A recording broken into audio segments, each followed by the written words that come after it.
काबंध का वध। इस प्रकार पक्षीराज जटायु के लिए जलांजलि दान करके वे दोनों रघुवंशी बंधु सीता की खोज में दक्षिण दिशा की ओर चले। कुछ दूर आगे चलकर वे एक ऐसे वन में पहुंचे जो बहुत से वृक्षों, झाड़ियों एवं लता बेलों द्वारा सभी ओर से घिरा हुआ था तथा अत्यंत दुर्गम, गहन और दुर्गम था। उसे पार कर वे क्रौंचारण्य नामक वन, जो कि जनस्थान से 3 कोस दूरी पर स्थित था, के भीतर पहुंचे।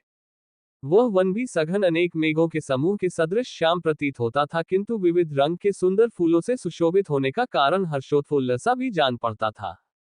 उसके भीतर अनेक पशु पक्षी निवास करते थे। वहां पर उन्होंने सीता को खोजना आरंभ किया, किंतु बहुत खोजने पर भी जब कोई परिणाम नहीं निकला तो वे और आगे चले। इस वन को पार करके मतंग मुनि के आश्रम ले पास जा पहुंचे। वह वन भी भयानक और हिंसक पशुओं से परिपूर्ण था। घूमते घूमते वे ऐसी पर्वत कंदरा पर पहुंचे तो पाताल की भांति गहरी तथा सदा अंधकार से आवृत रहती थी। उस विशाल कंदरा के मुख पर एक अत्यंत मलिन, लंबे पेट वाली, बड़े बड़े दांतों और बिखरे केश वाली, मलिनमुखी विकराल राक्षसी बैठी हुई हड्डी चबा रही थी। राम लक्ष्मण को देखकर वह अट्टहास करती हुई दौड़ी और लक्ष्मण से लिपट कर बोली, आओ हम दोनों रमण करें। मेरा नाम अयोमुखी है। तुम मुझे पति रूप में मिले हो और मैं अब तुम्हारी भार्या हूं। उसकी इस कुचेष्टा से क्रुद्ध होकर लक्ष्मण ने अपनी म्यान से तलवार निकाली और उसके नाक, कान तथा स्तन काट डाले। उसके सारे शरीर पर रक्त की धाराएं बहने लगी और वह चीत्कार करती हुई वहां से भाग गई। अयोमुखी के भाग जाने के पश्चात दोनों भाई थोड़ी दूर गए थे कि वन में भयंकर आंधी चलने लगी। उन्हें एक भयंकर स्वर सुनाई दिया, जिसकी गर्जना से संपूर्ण वन प्रांत गूंज उठा।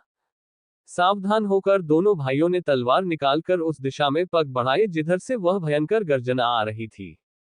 कुछ ही दूर जाने पर उन्होंने गज के आकार वाले बिना गर्दन के कबंध धड़मात्र राक्षस को देखा।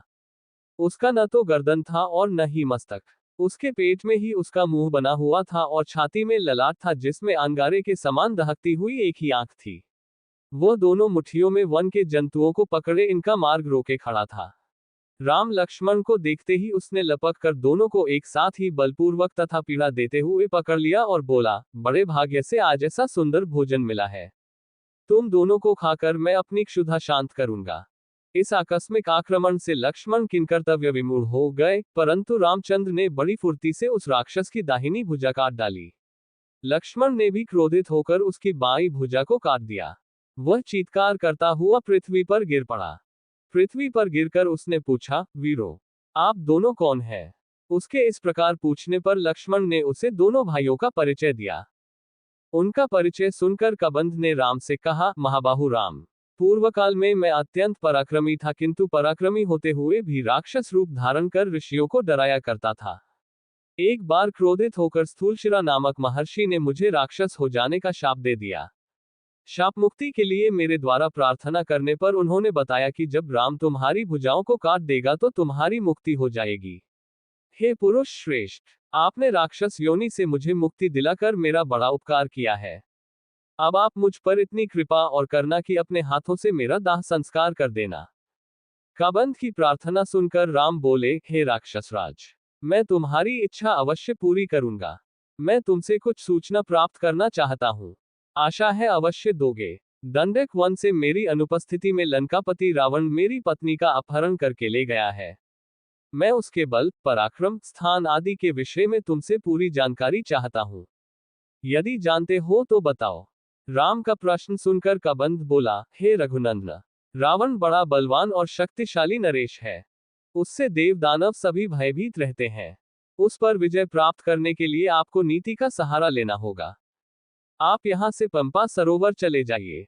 वहां ऋषिमुख पर्वत पर वानरों का राजा सुग्रीव अपने 4 वीर वानरों के साथ निवास करता है।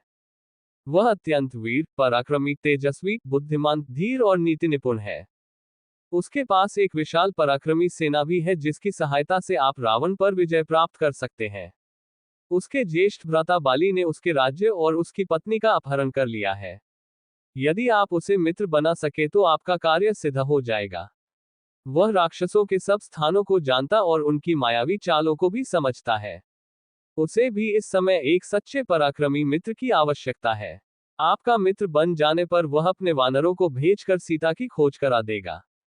साथ ही सीता को वापस दिलाने में भी आपकी सहायता करेगा। इतना कहकर कबंध ने अपने प्राण त्याग दिए। रामचंद्र उसका अंतिम संस्कार करके लक्ष्मण सहित पंपासर की ओर चले। पंपासर के निकट उन्होंने एक सुंदर सरोवर देखा जिसमें दोनों भाइयों ने स्नान किया।